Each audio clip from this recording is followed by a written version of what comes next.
પહેલાં તો આજથી આપણા સૌના જન્મ પહેલાં પણ જે ચેતનાઓને આ વિચાર આવ્યો પોરબંદર જેવા વિસ્તારમાં દીકરીઓ માટે આવું કંઈક ગુરુકુલમ કરવું, હું એટલા માટે એ કહું કે નગર સાહેબ મને યાદ છે જ્યારે અમે 10મા 12મામાં ભણતા હતા ત્યારે કે મારા વડીલો વાતો કરતા કે પોરબંદર ગયા હોય અને 5 વાગ્યા પછી ઘરે ના આવ્યા હોય તો એની બહુ ચિંતા હતી.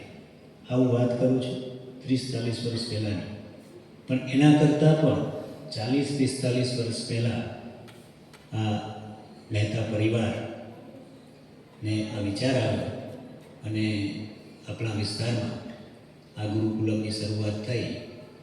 એ આ પુણ્યશાળી આત્માઓને પ્રણામ.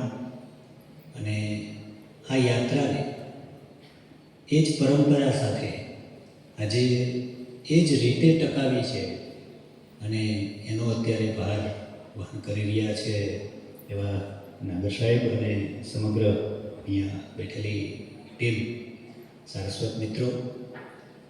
આ પરિસરમાં અભ્યાસ કરીને અહીંયાથી જતા રહ્યા છે અને ફરી આજે અહીંયા આવ્યા છે અને ત્યાં આવ્યા એનો આનંદ એણે વ્યક્ત કર્યો છે. આવું વાતાવરણ હવે ક્યાંય નથી મળતું. ગઈકાલે જ રાજકોટની એક કોલેજમાં 1 કલાક માટે અમે હતા. એ કાલનું વાતાવરણ અને આજનું વાતાવરણને આપણે યાદ કરીએ ત્યારે સમજાય કે ક્યાં ભૌતિકતા અને ક્યાં સાત્વિકતા. મિત્રો, બહુ ઓછું ભણ્યો છું એટલા માટે કહીશ કે હું પણ અહીંયા પોરબંદર જિલ્લાના જ સિંબર ગામમાં અભ્યાસ કર્યો છે. ધોરણ 10માં એટલી મહેનત કરી નાગર સાહેબ 4 વિષયમાં ફેલ થયો અને ફેલ થયા પછી ત્યાંના ગુરુજન રિઝલ્ટ હાથમાં આવ્યું. રિઝલ્ટ લેવા માટે તો નહોતા ગયા, પણ પેરેન્ટ્સે મોકલ્યા એટલે ગયા.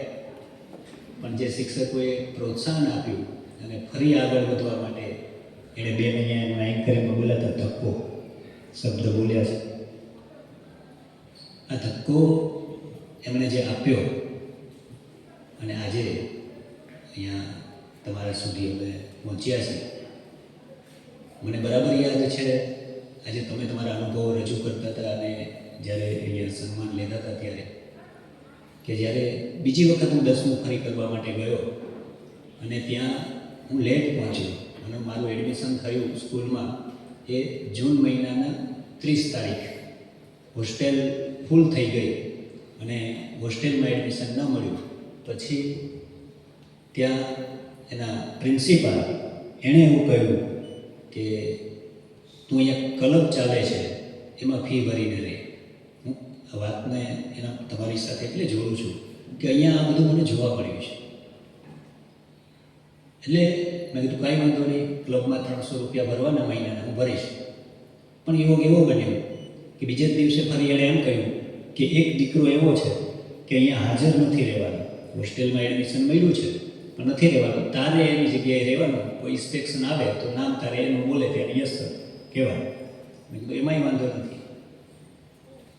હવે વાતની શરૂઆત થઈ કે જ્યારે આ હોસ્ટેલમાં એડમિશન મળ્યું એટલે હોસ્ટેલમાંથી એડમિશન રદ ન થાય એના માટે કેવી મહેનત કરી તો કે જે કંઈ હોસ્ટેલના ગૃહપતિ કહીએ, ગૃહમાતા કહીએ, ત્યાંના પ્રિન્સિપાલથી લઈને શિક્ષકોથી લઈને અમારે નઈ તાલીમની સંસ્થા, ઉત્તર બુનિયાદી સંસ્થા હતી એટલે પશુપાલન, ગૌશાળા, ખેતીવાડી આ બધું જ કામ કરવા 1 વર્ષ સુધી ત્યાં એવી રીતે સરસ કામ કર્યું. પણ ડર હતો એડમિશન રદ ન થાય એનો કે જો હું કંઈક તોફાન કરીશ અથવા કોઈ શિક્ષકોનું કહ્યું નહીં કરું તો મારું એડમિશન રદ થશે. અને એના કારણે આજે આખું વર્ષને જે કામ કર્યું અને એમાં કામના કારણે જે પ્રોત્સાહન મળ્યું, આજે જે મને અહીંયા તમને પ્રોત્સાહન મળી રહ્યું હતું એ પ્રોત્સાહનના કારણે ફરી હું ત્યાંથી બીજી સંસ્થામાં ગયો, 11-12 મેં ત્યાં કર્યું અને 77% 12મું ધોરણ પાસ કર્યું. પીટીસીમાં જવું હતું 78% APTCમાં અટક્યું મેરિટ, એટલે ન જઈ શક્યો. CPEDમાં ફોર્મ ભર્યું, CPEDમાં ગોળા ફેંકમાં નીકળી ગયો અને ફરી ઘરે આવ્યો. મમ્મી પપ્પા ખેતીવાડી કરતા હતા, બાપા કડિયા કામ કરતા હતા.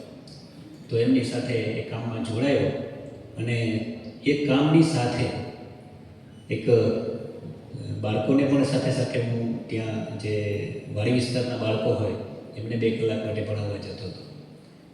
એ સમય દરમિયાન અમારા જ પરિવારના એક મિત્ર આવ્યા, તું રાજકોટ આવો. હું રાજકોટ ગયો, અઠવાડિયું રોકાયો અને પછી એમ થયું કે હવે આવું કામ તો કંઈક આપણે આપણા વિસ્તારમાં કરીએ. મિત્રો, આ વાત મેં એટલે તમને કરી કે અહીંયા જોતો હતો કે કોઈ આવે તો જરા માઇક ઉપર હોય, નીચે હોય. પણ આ દીકરી તો કેમેરાનું કામ કરે છે, પણ એને તરત ધ્યાન જાય કે આ ઊંચું કરવું, નીચું કરવું. હવે ખબર નહીં એને કદાચ કોઈ ગાઈડ કરી હોય કે ન કરી હોય, પણ આ ધ્યાન જવું ને એ બહુ મોટી વાત છે. એ કેળવણી છે. એ કેળવણી કોઈ દિવસ શિક્ષકો ક્લાસમાં તમને નહીં કરાવી શકે. એ તો જ્યારે તમને કહેશે કે બેટા તું આ કર, તારે આ કરવાનું છે, સુશોભન કરવાનું છે, કાર્યક્રમ કરવાનો છે, આ પાર્ટિસિપેટ કરવાનું છે, NCCમાં, NSSમાં, જુદી જુદી એક્ટિવિટીમાં, જ્યારે તમને એ આંગળી ચીંધે છે એ તમને સાચી રીતે કેળવશે. અને એ રીતે આજે હું કેળવાયો છું. 23 વર્ષ થયા છે. મારા ફેમિલી બેકગ્રાઉન્ડમાં કોઈ જ એવું એજ્યુકેટેડ નથી, આર્થિક પણ નથી, કોઈ રાજકીય પણ નથી. છતાં પણ આજે પુરુષાર્થ સંસ્થા એ 1000 બાળકો ત્યાં 1000 બાળકો ભણી રહ્યા છે અને આ પણ સોશિયલી ચાલી રહી છે. અને પ્રયોગશીલ શાળા તરીકે ગયા વર્ષમાં એમને ગુજરાતના 2 એવોર્ડ અને નેશનલ એવોર્ડ. એ પછી તપોવન શરૂ થયું 2007-8માં. એનો વિચાર આવ્યો કે ઘણી બધી મર્યાદાઓ છે આપણી એજ્યુકેશન વ્યવસ્થાની, તો એના માટે શું કરીએ? એટલે એક સેલ્ફ સ્ટડી એ તપોવન અત્યારે શરૂ છે. આપ સૌ એના માટે પણ પ્રવાસ ત્યાં કરો અને આપ સૌ ત્યાં રોકાવો એક દિવસ માટે. મારે વિશેષ વાત એ કરવી છે કે આ બધા જ વિચારો આજથી હું નાગર સાહેબને વાત કરતો હતો ઓફિસમાં કે એમને પૂછ્યું કંઈ આવવાનું થયું? મેં કીધું હા. જ્યારે કંઈક એજ્યુકેશનમાં કંઈક નવું કરવું છે એ કરવા માટેની મારી યાત્રાઓ શરૂ હતી. ગુજરાત અને ગુજરાત બહાર આપણા રાજ્યોમાં જ્યાં જ્યાં નવો પ્રયોગ થતો હોય ત્યાં હું ગયો. અને એ યાત્રા દરમિયાન જ્યારે યાત્રાઓ શરૂ થઈ ત્યારે હું અહીંયા 6 કલાક આ ગુરુકુળમાં પણ રોકાયો હતો કે આ ગુરુકુળ કંઈક અલગ રીતે કામ કરી રહ્યું છે. અને એ નિમિત્તે હું અહીંયા આવ્યો હતો. એવી રીતે લોકભારતી છે, એવી રીતે એમની મહેતા છે, આવી સંસ્થાઓ. અને હું ત્યારે આવ્યો તો એ માધ્યમ પણ હતા અહીંના જ પ્રોફેસર નરોત્તમ દાદા. ગુરુકુળમાં આવવું પણ કોનો સંપર્ક કરવું? નરોત્તમ દાદાથી પરિચિત અને બહુ નજીક. એટલે એમને કહ્યું મને કે હું ફોન કરી દઈશ તું જાતે. અને અહીંયા હું રોકાયો હતો. આજે વિશેષ ઘણી બધી અનુભવોની વાતો થઈ, પણ મારે આપ સૌને એ કહેવું છે કે આપણો દેશ ખૂબ જ રીતે વિકસિત થઈ રહ્યો છે. અને હવે તો એવું કહેવાય છે કે 2050ની આસપાસ આ દેશ એ વર્લ્ડને લીડ કરતો હશે. અને ત્યારે એમાં મેક્સિમમ 80% જવાબદારી દીકરીઓ સંભાળતી હશે. અને ત્યારે આપ સૌ એને લીડ કરી રહ્યા હશે. પણ ગૌરવ લેવાની સાથે સાથે અસરનો રિપોર્ટ એવું કહે છે કે જ્યારે ભારત દેશ લીડ કરી રહ્યો હશે વર્લ્ડને, ત્યારે ભારત દેશના યુવાનો એ મેન્ટલી અને ફિઝિકલ ખૂબ બીમાર હશે. આજે ગઈકાલે જ અમે જે કોલેજમાં હતા 100 સામે જ આવી રીતે વિદ્યાર્થીઓ 160 બેઠા હતા. એમાંથી નાગર સાહેબ 70 જણાને ચશ્મા. એટલે આ તો એક આંખ આપણે નબળી પડીએ એટલે આપણે આમ લગાવીએ તો ખબર પડે કે આંખ ડેમેજ છે એટલે આપણે ચશ્મા પહેરીએ. પણ કેટલાય પ્રકારના આપણા ઓર્ગન છે એ ડેમેજ હશે. એનું કારણ છે આપણી જીવનશૈલી, આપણી ભોજનશૈલી, આપણી વિચારશૈલી. અને અહીંયા એ અંગે પણ એવું જ કામ થાય છે. એક અગાઉ હું અહીંયા કાર્યક્રમમાં આવ્યો ત્યારે ભોજનશાળામાં જમવાનું થયું હતું. અમે જમવા માટે ત્યાં ગયા હતા ગુરુકુળમાં જ. એ અંગે પણ અહીંયા બહુ કાળજી લેવાય છે. આજે પેરેન્ટ્સ અહીંયા છે એટલે મારે પેરેન્ટ્સ મિત્રોનો સપોર્ટ છે, પણ એક ટકોર પણ સાથે કરવી છે કે અહીંયાના જે પ્રયોગો છે, આ પ્રયોગોને આપણે આપણા એક એક ઘર સુધી, આપણા આજુબાજુમાં, આપણે જ્યાં સંપર્કમાં છે ત્યાં સુધી આપણા આ પ્રયોગોને પહોંચાડીએ. આપણી બહુ મોટી જવાબદારી છે.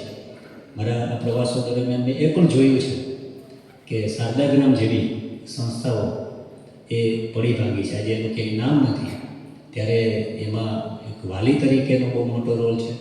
અને આવી સંસ્થાઓ ટકી રહી છે એનું કારણ છે આવા લીડર, નાગર સાહેબ જેવા. નાગર સાહેબે તો બધા માટે પ્રોત્સાહન માટે ખૂબ તાળીઓ પડાવી, પણ આપણે એક વખત નાગર સાહેબ માટે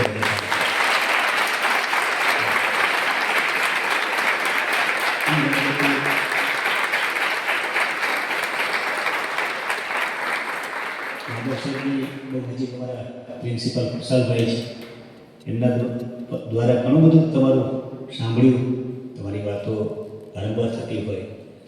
પણ મિત્રો, બોસ અને લીડર આ બંનેમાં જમીન આસમાનનો ફરક છે. કાલે જે હું સંસ્થામાં ગયો એ મને બોસ જેવું લાગ્યું, અને આજે હું અહીં આવ્યો તો મને લીડર જેવું લાગે છે કે દરેક કંઈક લીડ કરી રહ્યા છે. પછી વિદ્યાર્થી હોય, વાલી હોય, શિક્ષક કાર્યકર હોય કે સામાન્ય ગેટ ઉપર ભાઈ બેઠા હોય એ હોય, બધા જ કંઈક લીડ કરી રહ્યા છે.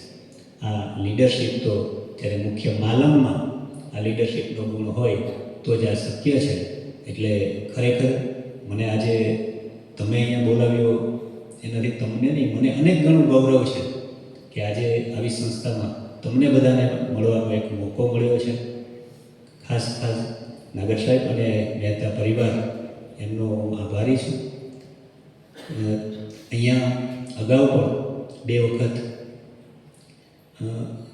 ત્યાં પરિવારના બંગલા ઉપર એમની સાથે રહેવાનું થયું, જમવાનું થયું, અને એમની વાતો આ ગુરુકુલમ વિશેની જાણવાની થઈ. ત્યારે ખૂબ જ આનંદ થતો કે આજે અમે જ્યાં જઈએ ત્યાં મારી વાતમાં હું એક એમડી મહેતા ધ્રોલ, આર્યકન્યા ગુરુકુળ અને આપણી લોકભારતી આ સંસ્થાને હું ઉદાહરણ તરીકે ટાંકતો હોઉં છું કે આજે આંગળીના વેઢે ગણી શકાય તેવી સંસ્થાઓ જો હોય તો એ આપણા વિસ્તારમાં આ સંસ્થાઓ છે. આજે અહીંયા જ્યારે ભણતા હોઈએ, બેને પણ એમની વાતમાં કહ્યું કે જ્યારે આપણે ભણતા હોઈએ ત્યારે ક્યાંક ને ક્યાંક થોડીક આપણે અગવડતાઓ લાગતી હોય, નિયમમાં રહેવું પડતું હોય. પણ મિત્રો, નિયમ વગર આ પ્રકૃતિ નથી. તમે અત્યારે બુલેટનો બહુ ક્રેઝ ચાલ્યો છે, ત્યારે 1 લાખ કે 5 લાખનું તમે બુલેટ લ્યો, પણ આ બુલેટમાંથી એક બ્રેકને કાઢી નાખો તો શક્ય છે બુલેટ ચલાવવું? એ શક્ય નથી. એટલે આજે આ સંસ્થાઓ ચલાવવા માટે જ્યારે કંઈક નિયમો હોય, એના માટે કંઈક નીતિઓ બનતી હોય, એ આપણા ઘડતર માટે છે. ક્યાંક ને ક્યાંક યુનિફોર્મની બાબત હોય, ક્યાંક ને ક્યાંક રજાઓની બાબત હોય, ક્યાંક ને ક્યાંક વ્યસનોની બાબત હોય, ક્યાંક ને ક્યાંક રીડિંગની બાબત હોય, એ આપણા ઘડતર માટે છે. આજે મને જો આ સંસ્થાઓ 3 વર્ષ માટે જે તે સમયે ન મળી હોત તો આજે હું પણ અહીંયા ન હોત. જે સમયે બહુ અઘરું લાગતું, પણ આ અઘરું નથી. જ્યારે કોઈ પણ વસ્તુ અઘરી હોય છે એ આપણા સૌના હિત માટે હોય છે. અહીંયાથી ઘણી વખત વિદ્યાર્થીઓ, ભૂતપૂર્વ અમારા ત્યાંના વિદ્યાર્થીઓ અહીંયાથી ત્યાં આવે છે ત્યારે કોલેજની વાત કરતા હોય છે અને ખૂબ ગમે. અહીંની દીકરીઓ અહીંયા ભણીને ગઈ છે એ ત્યાં પણ આવે છે, તો એમના નાના બહેનભાઈ કોઈ ત્યાં ભણતા હોય તો એમની સાથે મળે છે ત્યારે ગુરુકુળની ખૂબ ચર્ચા કરતા હોય છે. મને આજે ખૂબ આનંદ છે જે વિદ્યાર્થીઓનું સન્માન થયું છે, જે વિદ્યાર્થીઓએ અહીંયાથી એક સિદ્ધિ મેળવી અને આગળ ગયા છે અને ત્યાં પોતે ગૌરવ લઈ રહ્યા છે. પુરુષાર્થના જે કોઈ કાર્યકરો કોઈ કામ કર્યું હોય અને એને આજુબાજુના કોઈ ઇન્ટરવ્યૂ ન લેતા હોય, એમ અહીંયાની મને અમારા ભાણવડમાં જ ડૉક્ટર રાબડિયા છે, એમના પત્ની એ અહીંના વિદ્યાર્થીની છે. એમના મોઢે મેં સાંભળેલી વાત કે બેન તો અહીંયાથી ભણી ગયા હશે એટલે કદાચ આજે 30 વર્ષ થયા હશે, પણ મને એવું કહેતા કે વિમસીભાઈ, ગુરુકુળની વિદ્યાર્થી એટલે એના માટે કોઈ ઇન્ટરવ્યૂ ન હોય, એટલું પૂછે ક્યાંની છે, માત્ર એમ કહ્યું કે સર્ટિફિકેટ જોઈએ કે ગુરુકુળની વિદ્યાર્થી. આ ગૌરવ આજથી 30 વર્ષ પહેલાં આ ગૌરવ અને ત્યારના એ સમયના શિક્ષકો મને મળ્યા તો હમણાં જ, પણ એ સમયના શિક્ષકોને યાદ કરતા હતા એટલે આજે અહીંયા બેઠેલા શિક્ષક ભાઈઓ બહેનો જે છે એમને પણ મારે વિનંતી છે કે આજે આ પરંપરા છે, ગુરુકુળ પરંપરા છે, એમાં આપણી નિષ્ઠા અને આપણી ફરજ શું બને. આ બિલ્ડિંગ જોઈને કોઈ પેરેન્ટ્સ અહીંયા નથી આવતા. અને ગુરુકુળ એટલે શું? આ કોઈ દિવાલ હોય એ ગુરુકુળ નથી, સારા મોટા ગેટ હોય તો એ ગુરુકુળ નથી, આ વૃક્ષો ગુરુકુળ નથી. ગુરુકુળ એટલે ગુરુકુળમાં રહેલી પ્યુનથી લઈને પ્રિન્સિપાલ સુધી, પટ્ટાવાળાથી લઈને પ્રેસિડેન્ટ સુધી અને વિદ્યાર્થી લઈને વાલી સુધીની એક એક ચેતના એ આ ગુરુકુળ છે. એટલે આ ગુરુકુળની ધરોહર એ આપણા સૌ માટે ખૂબ ગૌરવરૂપ છે. સંસ્કૃતમાં જે બેન અભ્યાસ કરે છે, આવતો સમય ખૂબ જ ઉજળો છે સંસ્કૃત માટે. એટલે નાગર સાહેબ જે અલગ અલગ પ્રવાહ અહીંયા અત્યારે લઈ આવી રહ્યા છે, જે કંઈક લુપ્ત થઈ રહ્યું એવી વાત કરી, તો કંઈક નવું નવું એડ કરી રહ્યા છે. અને એમનું એ વિઝન છે એ, કારણ કે મને પણ આવતો સમય કેવો આવી રહ્યો છે એમાં બહુ ઇન્ટરેસ્ટ, કે આવનારા 10 વર્ષ પછી શું હશે, જેથી કરીને આજે આપણે વિદ્યાર્થીઓને એવું ભણાવીએ. ચીલા ચાલુ નહીં. આજે ક્યાંક ને ક્યાંક મને એના સતત મેસેજ મળતા હોય કુશાલભાઈ દ્વારા, એટલે હું પણ એ જોતો હોઉં છું કે આજે જે સિલેબસ ભણાવીએ છીએ, આપણે હરારીનું નામ તો કોઈ મિત્રોએ સાંભળ્યું હશે, કારણ કે વિશાલભાઈ અહીંયા આવતા હોય છે. હરારીનું પુસ્તકો વાંચવા જેવા છે કે આવતા 10 વર્ષ પછી શું, 20 વર્ષ પછી શું. તો એમાં તો એને કેટલાય બધા એવા ટાંક્યા છે ઉદાહરણો કે આવતા સમયમાં MBBS ડૉક્ટર નહીં હોય, એન્જિનિયર નહીં હોય, કૂક નહીં હોય, કેશિયર નહીં હોય. તો આવા જે સમય આવો આવી રહ્યો છે આર્ટિફિશિયલ ઇન્ટેલિજન્સના કારણે, તો એના સમયમાં શું હોવું જોઈએ. તો એના માટે આપણે ઓવરઓલ 5 મુદ્દાઓ જે ઉપર હું બહુ ભાર આપું છું, એવા 5 મુદ્દાઓ હું તમારી સામે મૂકી અને મારી વાતને વિરામ આપીશ. મિત્રો, 5 મુદ્દાઓનો પહેલો મુદ્દો છે કે તમે તમારા જીવનમાં પ્રસ્તુત રહેતા શીખો. પ્રસ્તુત રહેતા જેવું શીખવું એટલે પ્રેઝન્ટ રહેતા શીખીએ. આપણે જ્યાં હોઈએ ત્યાં પ્રેઝન્ટ માઇન્ડમાં રહીએ, નહીં ભૂતકાળમાં નહીં ભવિષ્યમાં. આ બેનની એકાગ્રતાને તમે જોતા હશો, કેટલું એનું પરફેક્શન. જે લોકો કંઈક મુવમેન્ટ કરે છે એનું કેટલું પરફેક્શન. એટલે આ પ્રેઝન્ટ માઇન્ડમાં આપણે રહેતા શીખીએ. બીજું, રોજ નવું નવું શીખીએ. આવતો સમય બદલાયો છે, રોજ નવું એટલા માટે શીખવું પડશે કે જ્યારે મારા દાદા અને એમના પાસે લાકડાનું હળ હતું, એ તો કેટલાય વર્ષોથી લાકડાનું હળ હશે અને મેં જોયેલું છે, હકાવેલું છે. પણ એ લાકડાના હળ પછી આજે અહીંયા ઓલમોસ્ટ ખેડૂત પરિવારના દીકરીઓ હશે જોયું છે કે ખેતીમાં કેટલા બધા ચેન્જ આવ્યા છે કે છેલ્લા આ 20 વર્ષના ગાળામાં આ ચેન્જ આવી રહ્યો છે. એ ફાસ્ટ આવી રહ્યો છે. પહેલાં 5-7 હજારે ચેન્જ આવતો, પછી 500-800 વર્ષે ચેન્જ આવશો. હવે ચેન્જ ધીમે ધીમે ધીમે ધીમે 10 વર્ષ અને આવતા 2-4 વર્ષમાં તો દરરોજ કંઈક નવું હશે. ત્યારે આપણે પણ સતત કંઈક નવું શીખતા રહીએ. અનુકૂલન સાધતા શીખીએ. અનુકૂલન એટલે કે ભૌતિકતામાં અને જૈવિકતામાં અને સામાજિકતામાં આ જે કંઈ ફેરફારો થઈ રહ્યા છે, આજે ખૂબ જ ગંભીર પ્રશ્નો છે. કોલેજની દીકરીઓ છે એટલે મારે એ પણ કહેવું છે કે હમણાં જ નગર સાહેબ દ્વારકા જિલ્લા ઓર્ફન બાળકોની જે સંસ્થા છે ગવર્મેન્ટની, એના ઇન્સ્પેક્શન અધિકારી તરીકે નિમણૂક થઈ મારી, ત્યારે એની મારે વિઝિટમાં જવાનું થયું. મેં ત્યારે જોયું કે આવી રીતે બાળકો, ઓર્ફન બાળકોનું પ્રમાણ ખૂબ વધતું જાય છે. દ્વારકા જિલ્લામાં દર મહિનાના 30 દિવસે એક દીકરી ભાગીને જાય છે. આ પ્રશ્નો પણ વધી રહ્યા છે. આ ચિંતાનો વિષય છે. આના કરતાં પણ એક વિષય ગંભીર એ છે કે જેની ઉંમર હજી 18 વર્ષ નથી થઈ અને એવી દીકરીઓ પ્રેગ્નેન્ટ છે.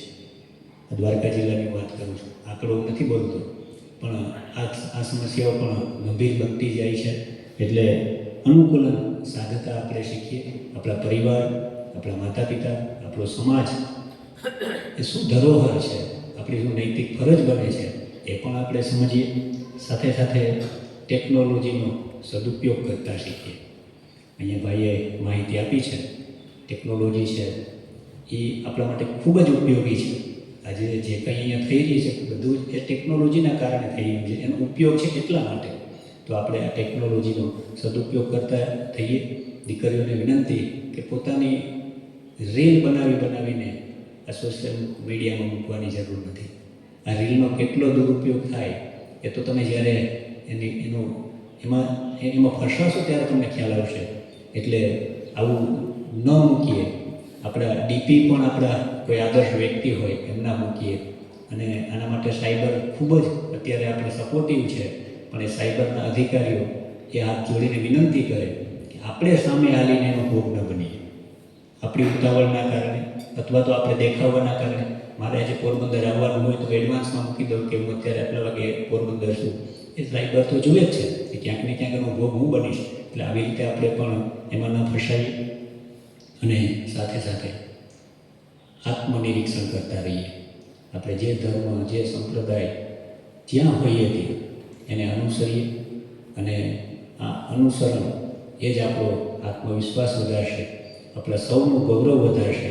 અને જ્યારે આપણો આત્મવિશ્વાસ વધે, આપણું ગૌરવ વધે અને ત્યારે જ આપણે જે કંઈક સ્થાન મળતું હોય છે અને જ્યારે સ્થાન મળે ત્યારે સન્માન પણ મળતું હોય, તો આ સન્માન સાથે, આ ગૌરવ સાથે આપણે આપણા માતા પિતા, આ ગુરુકુળ પરિવાર, આ મહેતા પરિવાર સૌનું ગૌરવ વધારીએ. બેન અહીંયા કહેતા હતા કે મને મારા ગુરુજનનો ક્ષણે ક્ષણે હવે યાદ આવે છે. એટલે એ તો જ્યારે આપણે અહીંયાથી જગ્યા છોડીએ ને ત્યારે જ યાદ આવતા હોય.